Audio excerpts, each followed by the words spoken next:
반갑습니다. 마이크 소리가 괜찮습니까? 예.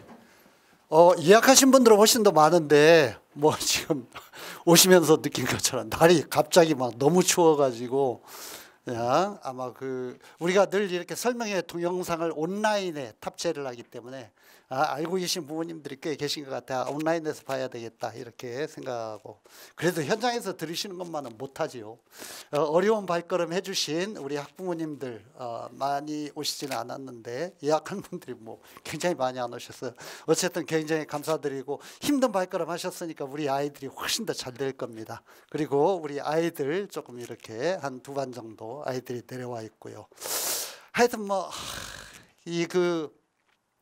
날도 쌀쌀하고 다른 어떤 설명회보다 우리 오늘 오신 부모님들은 무거운 발걸음으로 오셨을 것 같습니다. 그냥 뭐 일단 아이가 지금 뭐 입시의 결과가 좋지는 않은 상황일 테고, 혹시 또 어디서 뭐 합격 뭐 통보 이렇게 받았다 하더라도 여기를 꼭 가야 되나 뭐 이렇게 망설여지는 그런 어떤 대학도 있을 거고, 요즘 뭐 입시가 하도 복잡하기 때문에 여러 대학에 이제 이렇게 다리를 걸치는 경우도 있는데, 혹은 또 아주 조마조마하게 예비번호를 받아가지고 이게 도대체 어떻게 될 건가 이렇게 고민하고 있는 분들도 계실 거고, 우리 아이들도 지금 뭐 두 반 내려와 있는데 이제 재수를 막 시작하는 시점이니까 참 불안하고 여러 가지로 뭐 이렇게 그냥 잘 될까 하는 이런 어떤 심정들 많이 가지고 있을 겁니다. 걱정할 필요 없습니다.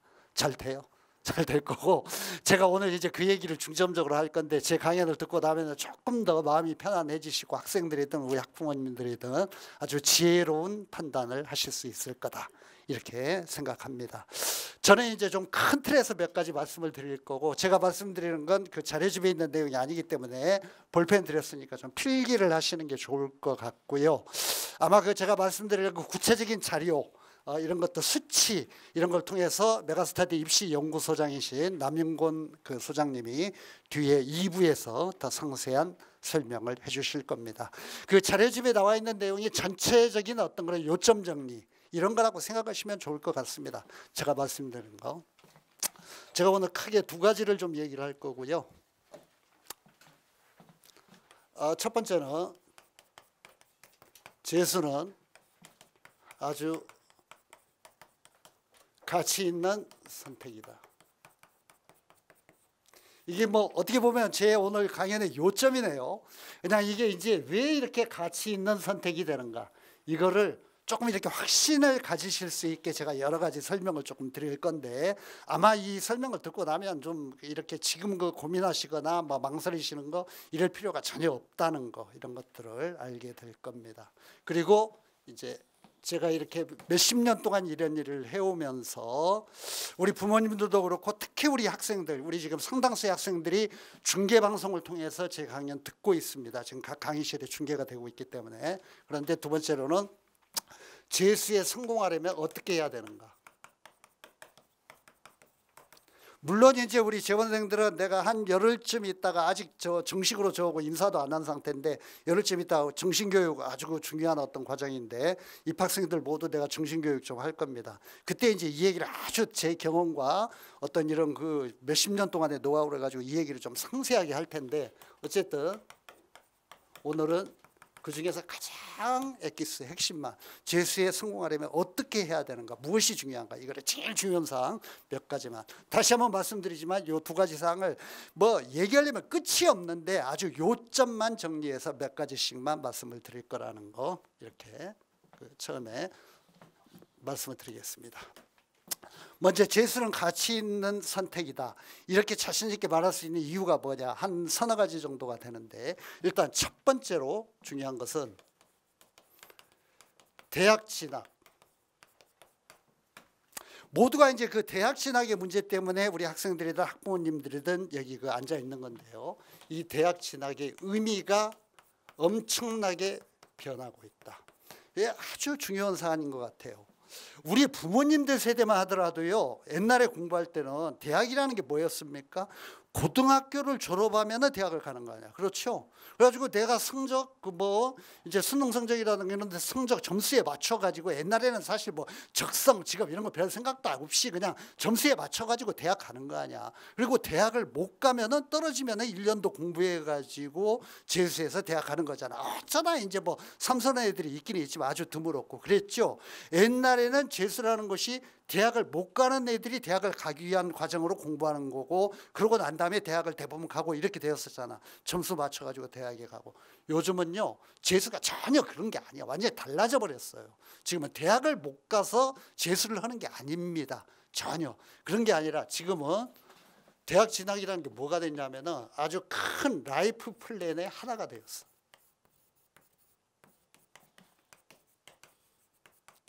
다시 말하면 인생 계획, 그랜드 라이프 플랜. 내가 인생에 어떤 계획을 세웠다. 내가 의사가 되겠다. 뭐 변호사가 되겠다. 약사가 되겠다. 뭐 컴퓨터 프로그래머가 되겠다. 뭐 반도체 무슨 전문가가 되겠다. 이런 목표를 세우잖아요. 그러면은 그 라이프 플랜의 과정으로 생각하는 거야. 대학 진학이라는. 그러니까 대학이라는 게 꼭 어디 대학을 뭐 이렇게 가야 된다 그런 게 아니라 내가 사회에서 이루려고 하는 어떤 것들의 과정으로 생각하는. 이 변화가요 최근 몇 년 동안에 정말 얼마나 빨리 일어나고 있는지 제가 몇 가지 통계 수치를 말씀을 드릴 텐데 진짜 놀랍습니다. 가령 학원의 예를 한번 들어볼까요? 서울의 유력 학원들, 우리 학원도 상당히 이제 그런 경향이 나타나고 있습니다만 우리 학원은 그래도 재수생 비율이 좀 높은 편이야. 근데 서울에 뭐 전국적으로 유명한 이제 뭐 시대인재라든가 강남대성이라든가 서초메가스터디 이런 학원들이 있잖아요. 알고 계시는지 모르겠는데 그런 유력 학원들에 공부하는 재원생들이 있잖아요. 재원생들에서 재수생이 50%가 안 돼. 놀랍죠? 재수생이 50%가 안 된다고. 그러면 50% 이상의 나머지 애들은 뭐냐? 3수, 4수, 5수, 6수. 사회에 무슨 생활하다가 온 애들, 대학 졸업하고 온 애들, 대학 다니다가 휴학하고 온 애들, 이런 애들 굉장히 많아. 지금은 대학이라는 개념이 대학을 못 가가지고 고등학교 졸업해서 가는 그런 개념이 아니에요. 대학이라는 것이 내 인생의 목표를 이루기 위한 과정이고 시간 많이 걸려도 뭐 4년 걸려도 5년 걸려도 상관없다. 이런 생각들을 굉장히 많이 하는 거야. 가지고 5년 걸려서 6년 걸려서 뭐 그 교대 가거나 뭐 의대 가거나 이런 애들이 많이 있습니다. 통계 수치를 한번 말씀을 드려볼까요?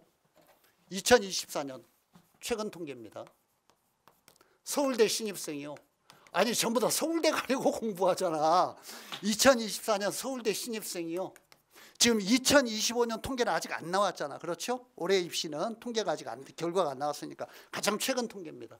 서울대 신입생의 30%가 휴학생입니다. 놀랍게도요. 서울대 애들의 30%가 휴학을 해. 왜? 라이프 플랜 때문에. 이것 때문에. 나는 다른 거 하겠다 이거야. 서울대 가는 거 중요하지 않다 이거야. 의대 가겠다, 뭐 약대 가겠다, 뭘 하겠다, 뭐 이렇게 뭐 이런 어떤 목표를 세우잖아. 그러면 그 목표를 위해 가지고 서울대 뭐 별로 상관없다 이거야. 이런 일들이 굉장히 많이 빚어지고 있습니다. 우리 부모님들 옛날에 뭐 기억은 못 하시겠지만 제가 입시 전문가로서 이제 말씀드리는 거야. 부모님들이 옛날에 공부하실 때 몇십 년 전에는요 재수생의 비율이 재학생의 한 10% 정도 수능 응시 기준으로 볼 때 이렇게 되었어요. 10%가 못 되고 8%, 9% 이런 게 대부분이었어 우리나라 입시가. 지금은요 24년, 25년 통계로 말씀드릴게요. 2024, 2025 응시생은 올해도 통계가 나와 있기 때문에 수능 응시생, 수능 시험을 본 애들의 그 수능 응시생 중에서 N수생의 비율, 그러니까 N수생이라는 건 재수 이상을 말하는 겁니다. 재학생 말고요. 재학생 말고 이 N수생 비율이 어느 정도가 되냐면 35%가 되었습니다. 35%. 10%가 아니야. 그러니까 좀 있으면 40% 될 건데요. 올해라든가 내년 입시에서는 이제 40% 가까이 있는데 거의 절반 가까이가 재학생이 아니야. 재수, 3수, 4수, 5수 이런 애들이 수능을 다시 보는 거야. 그런 것 때문에 서울대에 합격하고도 30%의 애들이 휴학을 하는 겁니다. 이렇게 완전히 대학이라는 개념 자체가 지금은 바뀌고 있어. 이렇게 달라지고 있다는 거. 그러니까 제가 이런 말씀을 드릴 이유가 뭐냐 짐작이 되시죠. 그냥 성급하게 생각하실 필요가 없다는 거예요. 좀 여유 있는 마음 자세로 대학 가는 과정을 지켜보고 긴 안목으로 지원해 주거나 지켜봐 주거나 애가 공부하는 과정도 좀 장기적인 계획으로 좀 이렇게 생각할 필요가 있다라는 거, 이런 말씀을 드리는 겁니다. 또 이런 일들이 빚어지는 이유가 뭐냐면 아주 분명한 이유가 있어요. 이게 왜 그러냐면 아무 근거 없이 애들이 이런 경향을 가지는 게 아니라 재수 삼수를 하잖아요. 그러면 결과가 좋아져. 결과가 좋아진다고, 성적이 올라, 원하는 대학을 가는 어떤 그런 확률이 굉장히 커져. 옛날에 부모님들이 공부하실 때하고 달라요. 지금은 재수 삼수를 하면 성적이 많이 올라가. 이유는 제가 좀 이따 다시 말씀을 드릴 거예요. 그런 것 때문에 그렇습니다. 그와 관련된 통계 수치 한번 말씀드려 볼까요? 가령 25년 올해 입시는 결과가 안 나왔기 때문에 2024년 입시로 말씀드릴게요. 성적이 많이 오르기 때문에 애들이 이 그 재수 이상을 선택을 하는 겁니다. 고대 정시 한번 볼까요? 2024년 고대 같은 경우에 다른 대학도 인서울대학, 스카이, 서성하니, 중경외시, 동건홍수까지는 거의 이 비율이 큰 변화가 없습니다. 고대 정시 같은 경우에요, N수생의 비율이 N수생이 76%입니다. 고대 같은 경우는 76%가, 그러니까 재학생은 30%가 안 된다. 20몇 프로야.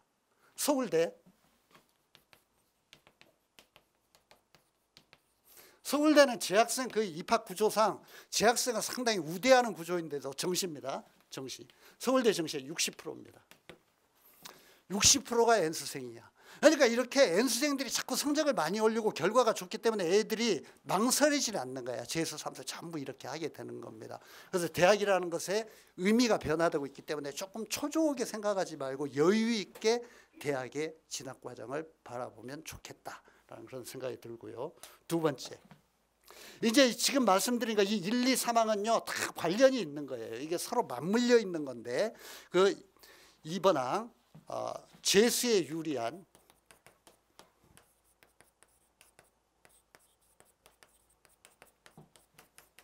입시 제도입니다.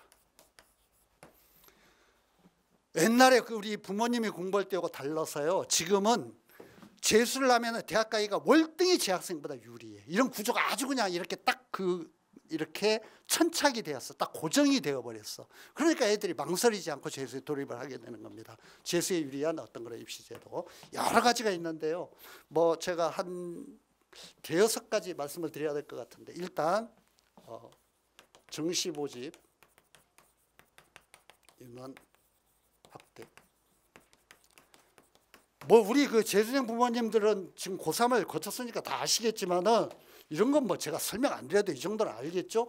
이제 수시와 정시 중에서 정시는 수능과 이렇게 직접 연결이 되잖아요. 정시는 수능이잖아. 그렇죠? 수시는 이제 뭐 내신이라든가, 물론 이제 수시도 뭐 수능 어떤 그런 등급이 관련은 됩니다만, 정시야말로 수능 점수로 가는 전형이잖아. 대학으로 가는 여러 가지 트랙 문 중에서. 그렇죠? 근데 이게 정시의 모집 인원이요, 한때 굉장히 줄었을 때는 20%가 안 되었었어. 대학 정원의 18%, 19% 이 정도 되었고, 지금도요 전국의 200개 대학 기준으로 하면은 정시에서 뽑는 인원이 한 21%, 22% 이 정도밖에 안 돼요. 굉장히 적은 비율이야. 그런데 이게 그 조국 장관 사태부터 시작해가지고 입시 공정성 문제가 빚어지면서 여러 가지 조사를 하고 그러면서 그래도 점수로 대학을 가는 게 뭐 표창장이라든가 뭐 인턴십이라든가 뭐 추천서라든가 온갖 것들 이렇게 장난칠 여지가 많은, 다른 것보다는 점수로 가는 게 깔끔한 거다 이렇게 해가지고 점수로 경쟁하는 정시의 모집 인원을 더 늘려라, 이런 게 보편적인 우리 국민의 어떤 그런 이렇게 합치된 의견이었어. 그래가지고 교육과학부에서 각 대학들에, 특히 인서울대학, 최상위권 대학들, 상위권 대학들에 막 압력을 넣어가지고 정시 모집 인원을 늘리도록 했잖아. 그래서 알고 계시겠지만은 스카이, 서성한이, 중경외시, 동건홍수,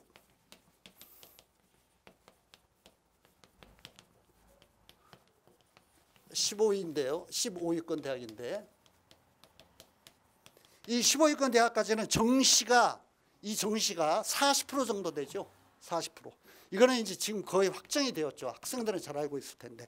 더군다나 이게 40%가 아니라 수시에서 뽑지 못하는 인원을 대부분의 대학들이 전부 정시로 넘겨서 2월시켜. 그러니까 항상 40 몇 프로를 뽑아. 어떤 과에 따라서는 50%까지 뽑는 경우도 많이 있어요. 그러니까 거의 절반을 뽑는다고. 그런데 이 정시는 재학생들은, 여기 보세요. 아까 제가 고대 같은 경우에 가장 최근에 76%가 N수생이잖아. 재수 이상이잖아. 그렇죠? 서울대는 60%잖아. 왜 이렇게 되느냐?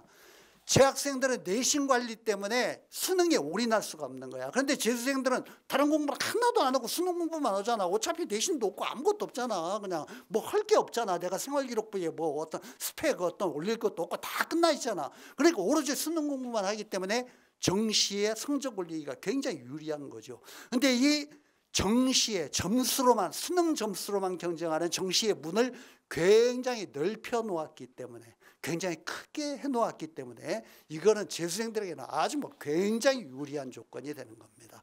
이런 뭐 조건을 보자면 뭐 끝도 없어요. 굉장히 많습니다. 이런 것들이. 두 번째,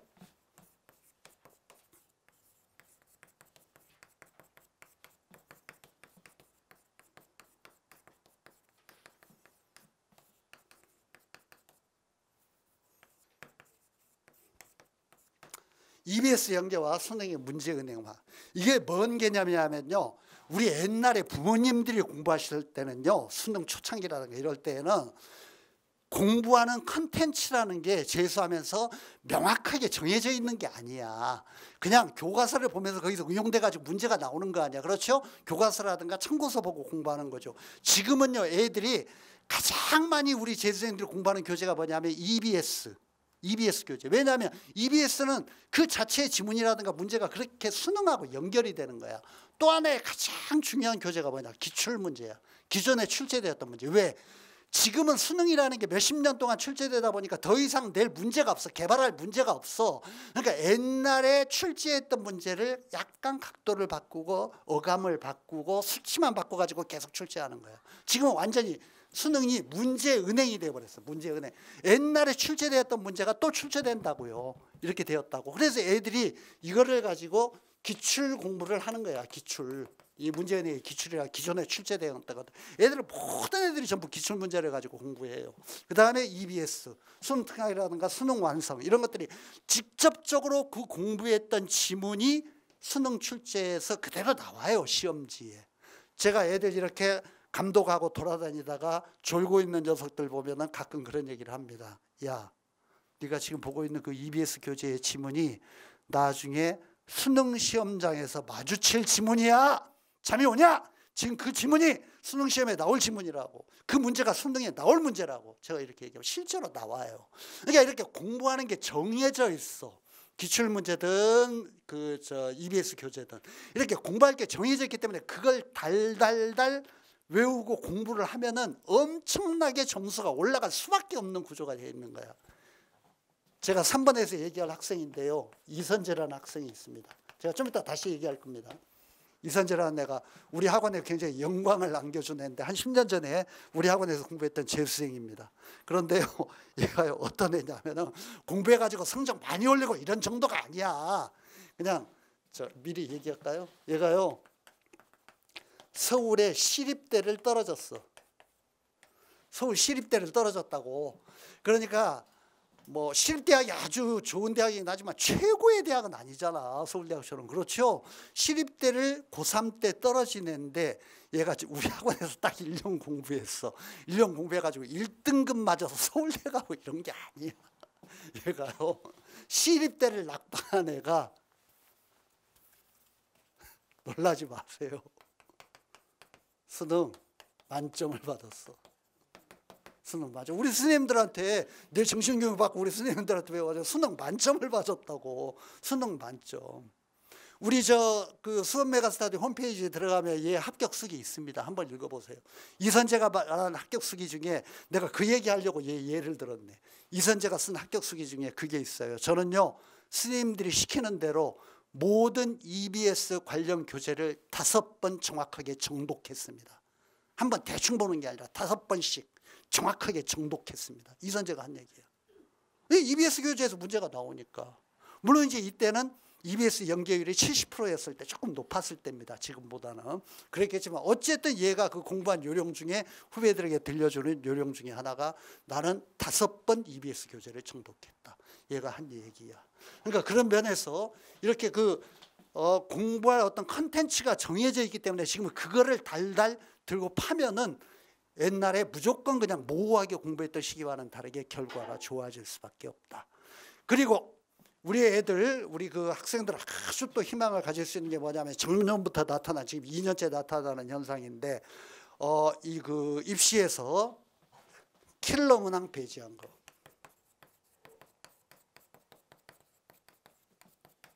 이게 어떤 효과를 가져오게 되냐면요, 킬러 문항을 배제하면서, 이 킬러 문항이라는 게 사실은 전문가인 선생님들도, 강의하는 스님들도 풀 수 없는 문제들이 꽤 많아요. 근데 그 킬러 문항을 배제하면서 기초 학력을 중시하는, 출제 경향이 두드러지게 되었습니다.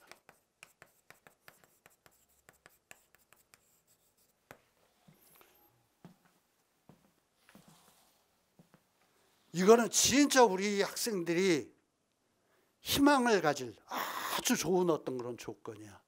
기초학력을 중시한다는 거. 내가 좀 이따 다시 3번 항에서 또 얘기하게 될 것 같은데, 내가 그 나중에 정신교육할 때 이런 애들 예를 많이 들 거야. 김도연이라고 올해 이번에 시험 본 애예요. 우리 학원에서 1년 공부했던 애입니다. 1년 공부했던 애인데요, 얘가요 미적에 고3 때 미적분을 선택을 해가지고 수학에서 3등급 맞았던 애야.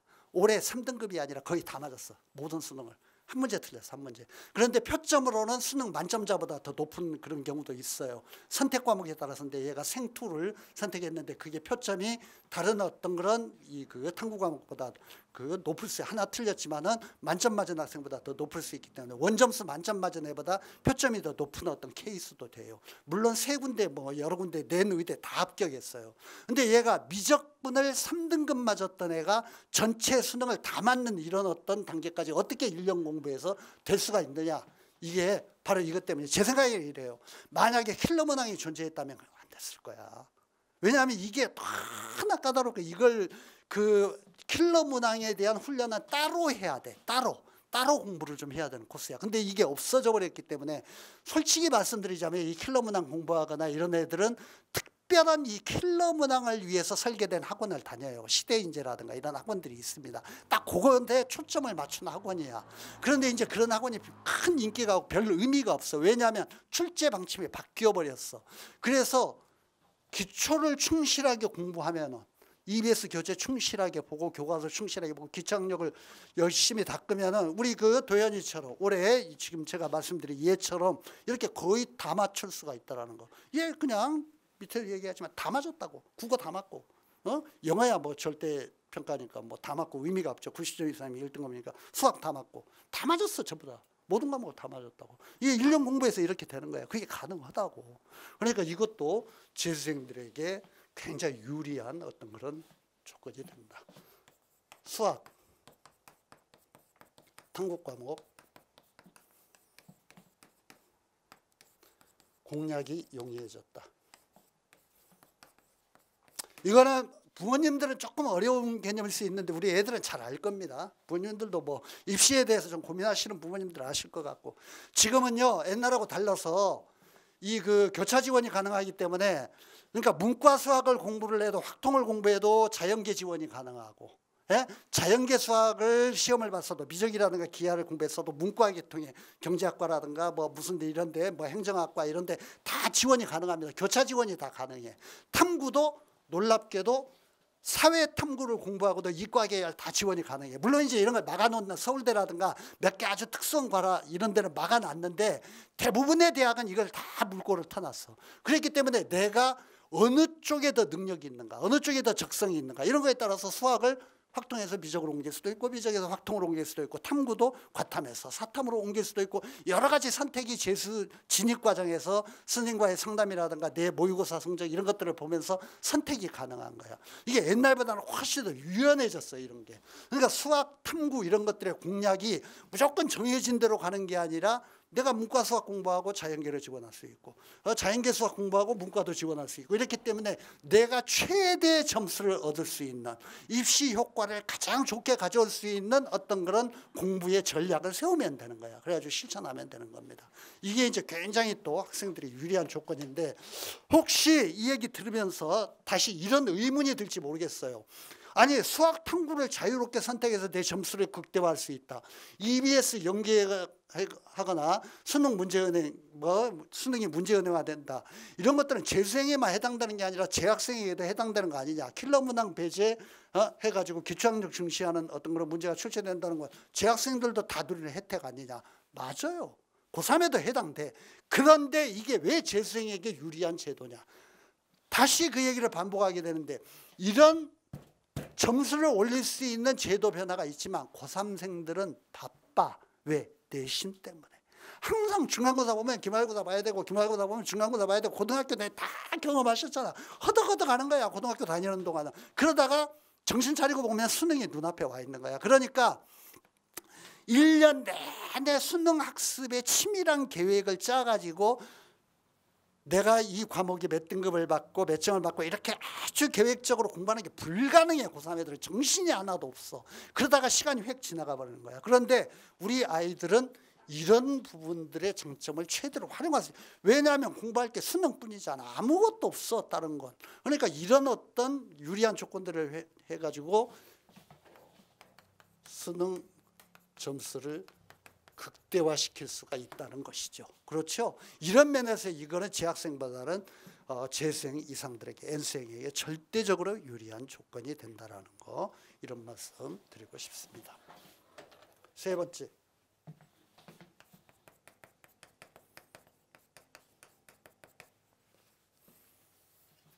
재수는 가치 있는 선택이다. 세 번째, 재수하면 성적이 오릅니다. 물론 공부 안 하고 맨날 졸고 가만히 앉아있으면 성적이 안 오르지. 공부를 해야지. 공부를 하면 성적이 오른다고. 옛날하고 다르다고.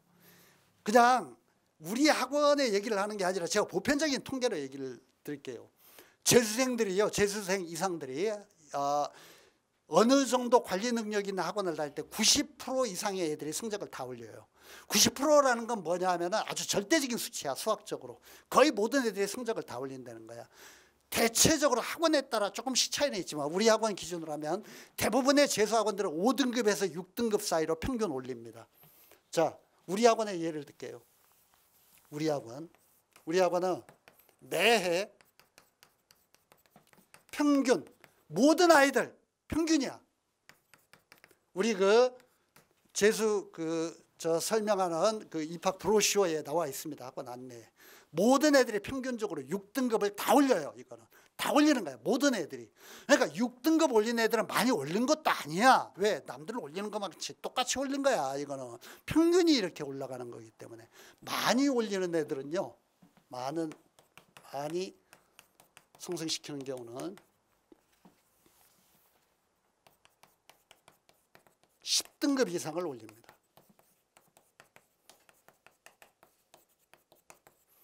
6등급이고 아주 심한 경우, 기록적인 경우에는 우리 학원의 그동안의 최대 기록으로는 믿어지시지 않겠지만 22등급 올린 애도 있습니다. 재수에서 22등급이라는 건 뭘 의미하냐면은 모든 과목이 7, 8, 9등급에서 모든 과목을 1, 2등급으로 다 올린 거예요. 가능합니다. 그게 가능해요. 이렇게 되는 거야. 재수하면 실제로 성적이 올라. 제가 이제 여기에서 아까 얘기했던 이거 이제 나중에 정신교육할 때 우리 애들은 내가 이 얘기를 많이 할 거야. 좀 힘 좀 내라고. 이선재 다시 씁니다. 이선재 얘가 서울 시립대를 떨어진 애가 우리 학원에서 공부해가지고 낙박한 애가 수능 만점을 얻었다는 거. 두 가지만 딱 쓰고 갈게요. 올해 케이스입니다. 제가 자랑스러워서 성적표 가져왔습니다. 2025 수원매가 김도연 여학생입니다. 고3 때와 재수를 쓸게요. 비포 애프터. 얘가 고3 때 성적이 5, 1, 3, 1, 5이네요. 고3 때 5, 1, 3, 1, 5, 2. 아, 요거는 저 국사입니다. 국사. 이거는 국사. 아, 국영수 탐구 두 과목이 1, 3, 1, 5, 2였어요. 물론 이제 우리 학원의 제세가 이렇게 되었던데 제가 아까 말씀드렸죠. 표점 414. 이게 그 표점 414가 무슨 의미냐면요. 그냥 1등급이라는 의미가 아니라 전체를 다 맞아야만 되는 점수예요. 전체를 다 맞아야만 이 점수가 된다고. 이게 다 맞았어요. 국어도 다 맞고 수학도 다 맞고 영어 1등급이고 탐구 한 과목 만점 맞고 한 과목 하나 틀렸어. 그러니까 전체에서 딱 하나 틀린 거야. 이게 이 성적을 고3 때 13152였던 애가 1년 만에 만들어낸 성적이라고. 우리 학원에서. 얘하고 비슷한 애 몇 명 있습니다. 우리 학원에서. 표점이 414점이네, 413점이네, 411점이네. 우리 학원에서 여러분 전부 다 의대 합격했어. 의대 전부 다 중복 합격 다 했습니다. 내는 데마다 원서 다 됐어요. 전부 다. 김도현이 이런 경우입니다. 그러니까 이렇게 재수하면 성적이 많이 오르게 되고, 그러니까 우리 지금 공부하는 학생들은 6등급을 올리는 걸 목표로 하면 안 돼. 알았지? 그거는 남들도 다 올리는 거야. 그러니까 내 성적표에서 10등급 올리겠다, 12등급 올리겠다 이런 목표를 가지고 출발하는 겁니다. 그리고 그게 가능합니다. 제가 말씀드린 이런 여러 가지 사안들에 의해서. 참 놀랍지 않습니까? 이게 서울 시립대로 떨어진 애가 수능 만점을 받는다는 거. 얘가 수학 3등급 맞고 탐구 5위 맞은 애가 전체 만점 가까이 이렇게 맞는다는 거. 이게 가능한 게 지금의 어떤 그런 재수의 현실입니다. 재수의 가치 중에서 저는 그 교육을 하는 사람으로서 저는 4번항을 가장 가치 있게 생각합니다만 부모님들은 모르겠습니다. 별로 동의하시지 않을지 모르겠는데 나는 이게 제일 의미 있다고 생각하는데.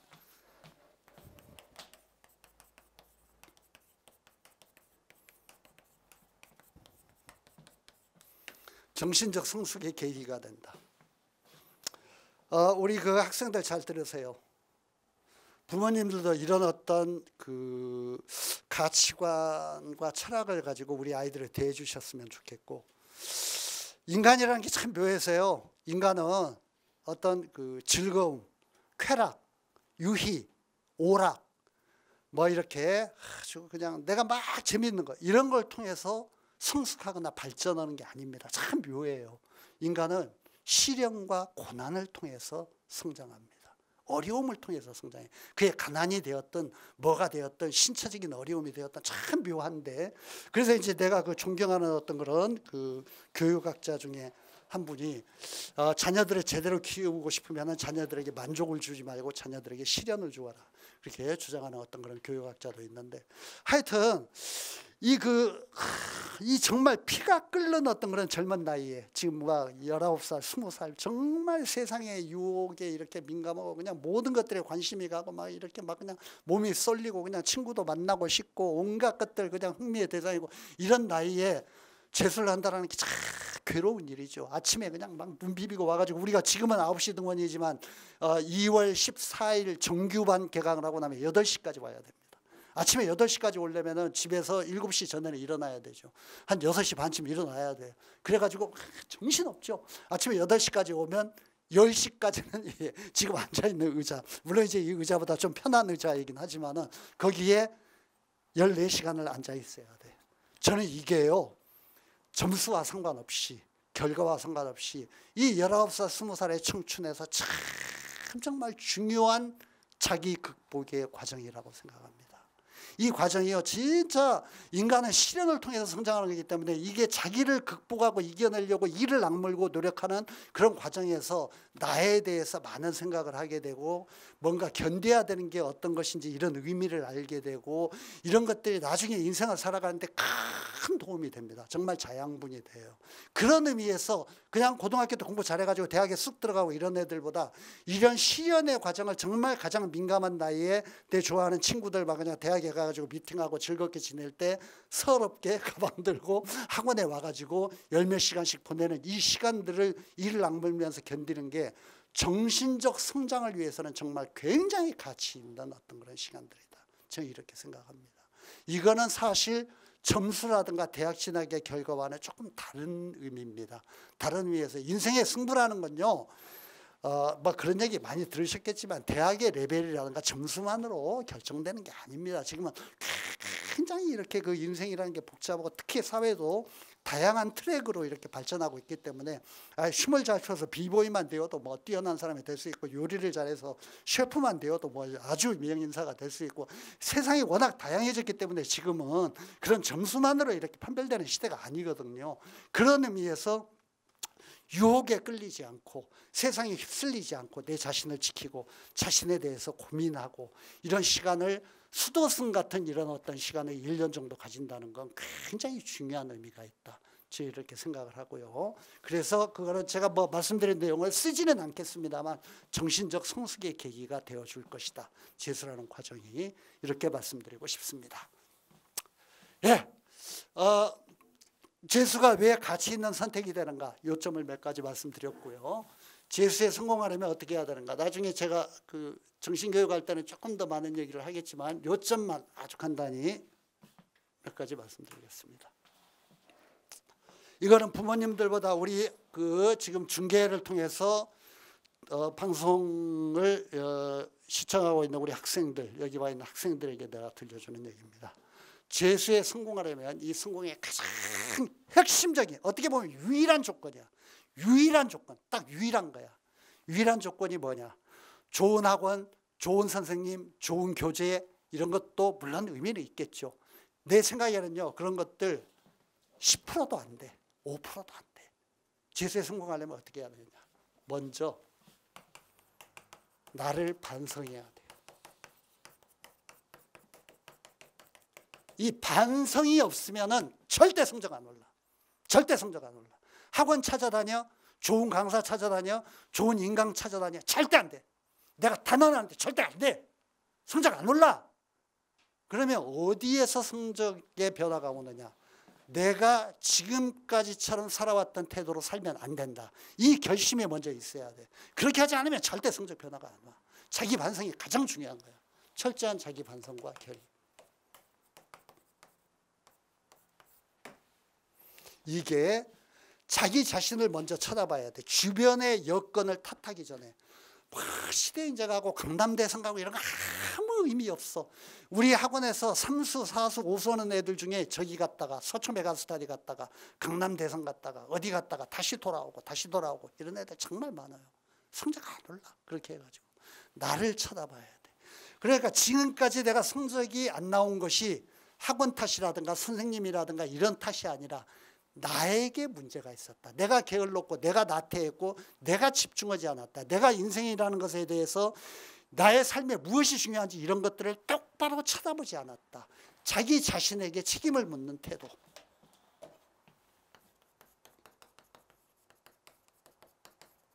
책임을 부모에게 돌리면 절대 안 돼. 성적이 안 올라. 책임을 친구에게 돌리면, 학원에게 돌리면 절대 성적 안 올라. 변화 오지 않아. 책임을 나에게 돌려야 돼. 자신에게 책임을 돌리는 태도.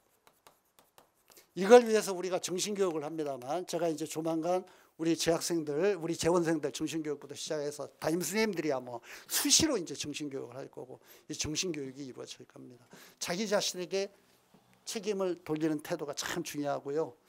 내가 경구 하나 써줄게. 우리 학생들, 우리 그 재수반 전용 공간에, 우리 4층부터 위에가 전부 재수생 전용 공간인데 3층은 퍼플 공간이고, 우리 아이들이 이렇게 자기의 좌우명으로 삼을 수 있는, 공부할 때 많은 어떤 도움이 될 수 있는 경구들, 내가 주는 것도 있고 선생님들이 주는 것도 있고 선배들이 주는 것도 있고 창문에 다 붙여놨는데, 그 경구들 중에 하나 명심하세요. 지금 이 순간 네가 변하지 않으면 아무것도 달라지지 않는다. 이런 마음가짐으로 늘 공부를 해야 돼. 지금 이 순간 나 자신이 달라지지 않으면 아무것도, 나 자신이 변하지 않으면 아무것도 달라지지 않는다.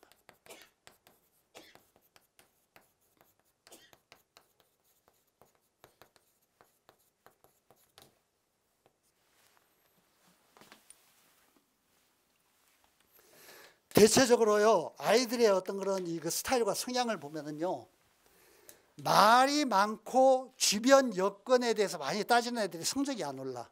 친구들하고 따지기 좋아하고 말하기 좋아하고 뭐가 시설이 어떻고 뭐가 어떻고 담임이 어떻고 교재가 어떻고 강의가 이렇게 말하는 애들 치고 성적이 잘 안 올라. 왜? 그런 애들은요, 책임을 남에게 자꾸 돌리려고 그래. 책임이 다른 사람에게 있다고 자꾸 생각하는 거야. 그럼 안 된다니까. 책임이 나에게 있다. 나에게. 나를 봐야 된다고. 내가 공부를 안 해서, 내가 집중력이 덜해서, 내가 인생에 대해서 뭔가 고민이 덜해서, 내가 신중하지 못해서, 내가 집중하지 못해서 이걸 생각해야 된다고. 다시 한번 얘기합니다. 지금 이 순간 너 자신이 변하지 않으면 아무것도 달라지지 않아. 성적도 변하지 않고, 대학도 달라지지 않고, 아무것도 달라지지 않는다. 이게 가장 중요한 겁니다. 이거를 명심해야 된다는 거. 특히 학생들, 부모님들은 아이들에게 잘 전해주시고요. 두 번째, 재수에 성공하려면 자기 반성이 필요하고, 두 번째, 규제가 동반되는 학습 환경을 설정해야 된다.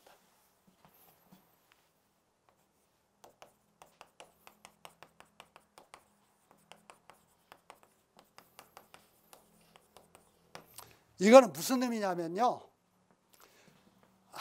우리 다 인정해야 되고, 부모님들은 뭐 여기 있는 우리 젊은 청춘들보다 훨씬 더 잘 아시겠지만, 인간이라는 게 약한 존재야. 생각처럼 그렇게 강하게 자기를 잡기가 힘들어. 그냥 독하게 한번 내가 공부해야 되겠다 맘먹어도 그 다음 날이면, 이틀 지나면 또 허물어지는 게 인간이야. 참 그게 뜻대로 안 된다고. 어른이 되어서 한 40, 50대면 알죠. 인생이라는 게 뜻대로 되는 게 아니고, 내가 뭘 맘먹어도 살 빼려고 해도 마음대로 안 되고, 운동하려고 해도 마음대로 안 되고, 뭘 하려고 해도 안 되고, 부모님한테 좀 효도하려고 해도 마음대로 안 되고, 이게 참 뜻대로 안 되는 거다, 이런 걸 깨닫게 되는데, 청춘들은 아직 모르겠지만 인간이라는 게 그렇게 약한 존재이기 때문에 재수할 때는 절대적으로 어떻게 해야 되냐, 나를 잡아주는 시스템 안으로 들어가야 돼. 그러지 않아요. 이건 아주 중요한 거예요. 규제가 동반되는, 이게 규제가 동반되는 학습 환경이라는 게, 제가 뭐 그럴듯한 말로 썼는데, 이게 아주 쉽게 얘기하면 학원 다녀야 된다는 거야. 학원이라는 거야. 학원을 다니지 않으면 어려워요. 요즘은 독학이 굉장히 많은데, 제가 이렇게 쓰겠습니다. 독학의 경우에도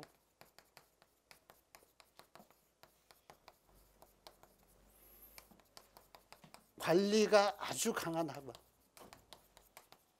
선택해야 돼. 이런 학원을 선택하지 않고 편하게 공부하면 무조건 실패해. 무조건 실패해. 인간이라는 게 그렇게 자기 자신을 이렇게 매니지하고 컨트롤할 수 있는 그런 존재가 못 돼. 그런 애들도 있죠. 그런 애들도 있어요. 그런 애들은 제가 보기에는 100명 중에 한 서너 명, 제 경험에 의하면 3, 4% 정도 됩니다. 그러면 나머지 96%, 97%는 어떤 애들이냐, 자기 뜻대로 안 되기 때문에 선생님이 맨날 조는 거 깨워주고 야단치고 부모님이 잡아주고 뭐라고 하고 이렇게 해야만 되는 거야. 그러지 않으면 굉장히 어려워요. 이게 이런 환경을 무조건 설정해야 돼. 처음부터 이렇게 가지 않으면, 특히 독학하는 학생들은 이거 아주 명심해야 돼. 제가 아주 그냥 말로 하는 게 아니라 사실로서 말씀을 드릴게요. 우리 학원에 몇 년 전에 공부했던 장태진이라는 애입니다. 장태진의 예예요. 지금 예를 드는 겁니다. 얘가 삼수를 했는데요, 자기 나름대로 아주 독한 애여가지고 의지도 있고 그런 애였는데, 이게 얼마나 중요한지 이걸 제가 그 수치로 보여드리는 거예요. 장태진이 고3 때 재수할 때, 이게 집안도 조금 어렵고 경제적으로도 어렵고 그래가지고 재수할 때 도서관 다니고 집 근처에 독서실 다니고 독학했어요. 우리 학원에서 삼수했어요. 수원내가. 0.1%도 거짓이 없는, 제가 오늘 말씀드린 통계 수치는 그대로 있었던 일을 말씀드리는 겁니다. 얘가 고3 때 수능 성적이요 42556이야. 42556. 나름대로 독한 어떤 그런 자기 나름대로 결심이 있다고 하는 애야. 그리고 내가 보기에는 나중에 이게 이제 대학 시험 끝나고 난 다음에 우리 애들 그 선행반 애들한테 와가지고 여기서 강연단만 했으니까 어떻게 공부해야 된다. 그때 보니까 아주 이렇게 자기 중심도 강하고 의지가 있어 보이는 녀석이더라고. 그런데요, 얘가 혼자 도서관 다니면서 독서실에서 이렇게 공부해가지고 재수해가지고 어떻게 나왔냐면 3, 2, 4, 6, 4. 똑같아. 뭔 변화가 있어? 3, 2, 4, 6, 4. 우리 학원에서 1년 삼수했습니다. 소울 메가 스터디에서. 보셨어요? 이 차이라고. 그러니까 이 차이와 이것과 이것의 차이가 뭐냐? 규제의 차이예요. 아침에 일어나기 싫어도 일어나야 되고 집에 가고 싶어도 못 가고 내가 그 독학을 한다고 할 때는 그냥 짜증난다. 오늘 하루 쉬고 그냥 오늘은 그냥 뭐 이거 그냥 어쩌녁에 내가 그냥 새벽 2시까지 공부했으니까 오늘은 좀 아침에 좀 뭐 충분히 자고 이런 식으로 해서 안 된다니까. 그렇게 해가지고 계속 조금씩 무너지다 마침내 어떤 선에 가가지고 와르르 무너지는 거야. 그렇게 해가지고 안 돼. 인간이라는 게 그런 존재가 못 돼. 그래서 이 정태진의 얘가 얼마나 극명하게 보여줍니까? 이 차이를. 학원이라는 시스템 안으로 들어오면 무엇이 달라지는가? 이게 보여주는 거죠. 그러니까 이렇게 해야 된다는 거. 이거는 꼭 우리 학원을 선택하라는 얘기가 아니라 이런 규제 안으로 들어가야 된다는 걸 뜻합니다. 독학도 마찬가지야. 동네에서 느슨하게 관리하고 아무 데서 뭐 이렇게 그냥 애가 오는지 가는지 모르는 일은 안 됩니다. 우리 정도 돼야 돼요. 우리 뭐 독학학원에 재수받는 거 똑같습니다. 출석 체크하고 매 시간 들어가가지고 점검하고 막 선생님들이 막 자는 애들 깨우고 뭐 그냥 외출 이런 것들 전혀 못하고 조퇴 못하고 뭐 늘 허락받아야 되고 이러기 때문에 이렇게 관리해야 돼요. 그리고 늘 이렇게 평일에도 나와가지고 자수받도록 만들고 이런 시스템 안에서 공부를 해야 된다는 거 그런 말씀 드리고 싶습니다. 이제 고3 때 실패 경험이 있기 때문에 재수에 성공하려면 자기 반성이 먼저 있어야 되고 학원 안에서 공부를 해야 되고 그 다음에 전략적인 학습 계획. 고3 때처럼 무조건 그냥 되는 대로가 아니라 내가 어떤 과목의 성적을 몇 등급을 올리겠다. 몇 월까지 어느 정도 공부를 하겠다. 이런 거 담임과의 상담을 통해서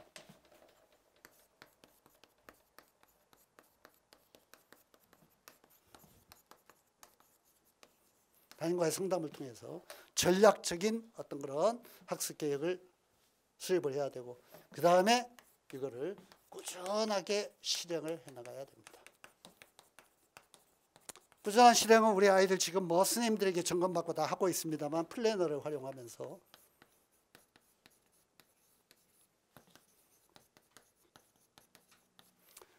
제가 우리 아이들 정신교육할 때 이제 다시 한번 반복할 얘기인데 이런 겁니다.